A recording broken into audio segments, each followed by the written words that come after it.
todos. Vámonos presentar, que creo que a maioría xa nos conocedes, pero bueno. Este é o meu compañeiro Xan Portela, eu son Benigno Sánchez, e somos agentes medioambientais do Distrito Forestal de Noia, que temos a oficina aquí no Paseo Marino. Este ano, a charla, o ano pasado como foi da Piña, este ano é do sapo poncho común, especie do ano 2013. E vai nos dar a charla aquí o meu compañeiro Xan. Entón non me vou liar moito, vamos a deixar que nos diga.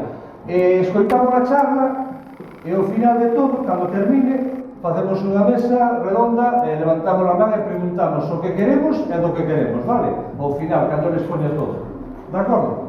Pois ben, Xan. Adiante, moitas gracias. Gracias que ten o pescozo de con laranxa.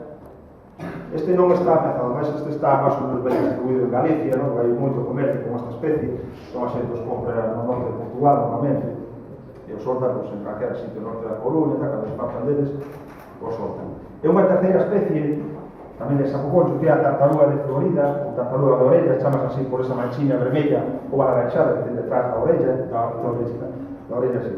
Detrás do ollo, ás veces, depende das variedades, pode ter, en vez de unha mancha, ter unha banda vermella, amarela, unha ou dúas, non? Depende das variedades. Represento esta porque é a máis abundante, non? Pero con esta, como logo veremos, vou facer referencia a calquera especie, tipo, variedade de tartaruga que non sea propia daqui de Galicia. Esta non o é. E, ademais, é un dos motivos por os que o sapo poncho común está en peligro de extinción. Como vive? Como vive o sapo poncho común?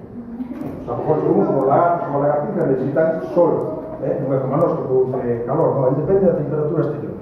Por tanto, nos meses de inverno, como os osos, está dormindo, hiberna, no fondo das lagoas, no fondo dos ríos, enterrado na lama, e cando chega a primavera, a temperatura da auga sobe a temperatura do aire, e espera